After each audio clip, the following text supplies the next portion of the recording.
20 फरवरी 2024 को एक सिख अफसर जिसने पगड़ी बांधी हुई थी और संदेशकारी में अपनी ड्यूटी निभा रहा था, जहाँ धारा 144 लगी थी। विरोधी दल के नेता शुभेंदु अधिकारी अपने बीजेपी के अन्य नेता तथा समर्थकों के साथ वहां प्रवेश करने की कोशिश करते हैं। पुलिस के द्वारा रोके जाने पर एक आईपीएस ऑफिसर सरदार जसप्रीत सिंह को उनकी पगड़ी पर निशाना लगाकर उन पर आरोप है कि शुभेंदु अधिकारी खालिस्तान कहकर माहौल उत्तेजित कर देते हैं। आईपीएस जसप्रीत सिंह तुरंत रोष में आकर शुभेंदु अधिकारी और उनके समर्थकों से पूछते हैं, मुझे खालिस्तानी क्यों कहा? मुझे खालिस्तानी क्यों कहा? मैंने पगड़ी पहनी हुई है इसलिए मुझे खालिस्तानी कहा।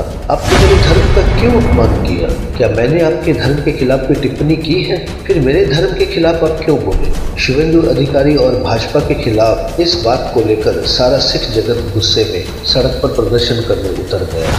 बंगाल में जगह जगह बीजेपी के खिलाफ सिख जगत उत्तेजित होकर प्रदर्शन कर रहे हैं। कलकत्ता के भाजपा मुख्यालय में भी सिखों ने एक शिकायत पत्र देना चाहा, लेकिन उन्होंने इनकार कर दिया। आज तृणमूल कांग्रेस युवा एवं छात्र परिषद के विद्यार्थियों के साथ स्थानीय काउंसिलरों ने आईपीएस सिख ऑफिसर सरदार जसप्रीत सिंह जी की बीजेपी द्वारा खालिस्तानी कही जाने के विरोध में हाजरा से गुरुद्वारा तक विशाल विरोध मार्च सिखों के साथ किया। इनका दावा है, जब खुले में बीजेपी के बड़े नेता आकर माफी नहीं मांगे सिखों से, तब तक ये प्रदर्शन और ये विरोध देश भर में चलता रहे। देखना यह है ये माहौल कहाँ तक जाता है और बात सिखों के सम्मान में उतरती है या नहीं और बीजेपी झुकती है या नहीं।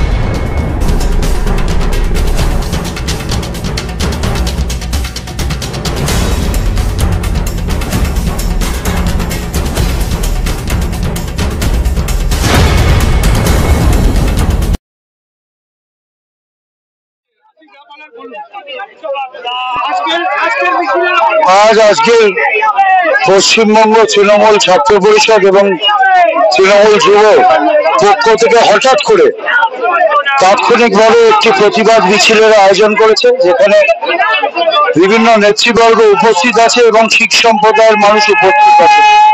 আপনারা জানেন যে যেভাবে নক্কারজনকভাবে শিখ আইপিএস তাকে অপমান করা হয় এবং ধর্মের নামে যাকে যেভাবে অপমান করা হয় তার প্রতিবাদে আজকে আমরা রাস্তায় নেমেছি। এখানে মাননীয় সাংসদ মালা রায় থেকে শুরু করে আমাদের বিভিন্ন মেয়র পরিষদ থেকে শুরু করে কাউন্সিলর থেকে শুরু করে আমাদের এখানে দলের সাধারণ সম্পাদক বৈশ্বনাথ চট্টোপাধ্যায় থেকে শুরু করে আমরা সবাই এখানে উপস্থিত এই প্রতিবাদে এবং এখানে শিখ সম্প্রদায় থেকে শুরু করে ছাত্রছাত্রী থেকে শুরু করে যুব সম্প্রদায় থেকে শুরু করে সবাই আমরা প্রতিবাদে সামিল হয়েছি। কারণ যে ভাষায় তারা আক্রমণ করেছেন তাদের ধর্ম নিয়ে, তাকে ক্ষমা চাইতে হবে এবং অবিলম্বে তার বিরুদ্ধে ব্যবস্থা গ্রহণের দাবিতে আমাদের এই পথে নেমে এই আন্দোলন, এই সংগ্রাম, এই মিছিলের প্রতিবাদ মিছিল চলবে। বিজেপি পার্টি একজন শিখ সম্প্রদায়ের পুলিশ অফিসার, আইপিএস অফিসারকে খালিস্তানি আখ্যা দিয়ে যেভাবে তাকে অপমান করেছে, এই জিনিস তার প্রতিবাদে তৃণমূল ছাত্র পরিষদ, তৃণমূল যুব কংগ্রেস এই হাজরা থেকে যদুবাবুর বাজার হয়ে এলগিন রেল হয়ে এই গুরুদ্বার পর্যন্ত এই মিছিল যাচ্ছে। এই মিছিলে আমাদের প্রতিবাদ যে বিজেপিকে মানুষকে চিহ্নিত করে তাদেরকে হাঁটাতে হবে। পাগড়ি থাকলে তাকে খালিস্তানি, আর আমাদের মুসলিম সম্প্রদায় হচ্ছে পাকিস্তানি। এই যে তকমা লাগানোর চেষ্টা করছে বিজেপি পার্টি, এই তার বিরুদ্ধে ছাত্র যুবরা আজকে উত্তাল করেছে। দক্ষিণ কলকাতায় ছাত্র যুবরা তাদেরকে সঙ্গে একসাথে আমরা সবাই পার্টির পক্ষ থেকে বিভিন্ন জনপ্রতিনিধিরা এই আন্দোলনে সামিল হয়েছে। আজকে আমাদের এই দলের বিরুদ্ধে বিজেপি যেভাবে অত্যাচার আন্দোলন করেছে তার বিরুদ্ধে আমাদের রুখে দাঁড়াতে হবে। তাই আজকে আমাদের ছাত্র যুব তাড়াতে আমরা এর বিরুদ্ধে একটা প্রতিবাদ করে চলছি। আজকে এই প্রতিবাদ সারা বাংলার কাছে আছে।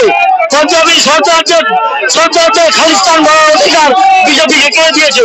যে বলেছে তার গ্রেপ্তার চাইছি, আর চাই যে মহিলা থেকে এইসব লোককে হাঁটাতে হবে।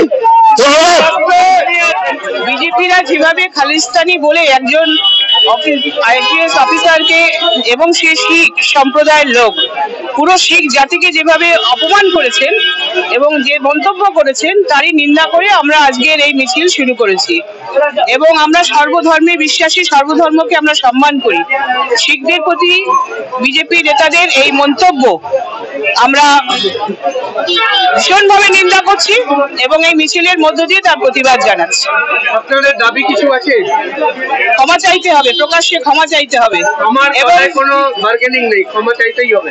ক্ষমা চাইতে হবে এবং শুধু তাই নয়, এই শিখদের প্রতি এই মন্তব্যে সারা ভারতবর্ষ যেভাবে উত্তাল হয়েছে, সেখানে আমরা নরেন্দ্র মোদী থেকে অমিত শাহ থেকে সবাইকে এখানে আমরা চাইছি তারা নিন্দা করুক, এই ঘটনার নিন্দা করুক এবং ক্ষমা চাক সর্বসমক্ষে 130 কোটি মানুষের কাছে। আপনার একটু নাম বলে দিন। মালা রায়, সাংসদ, দক্ষিণ কলকাতা।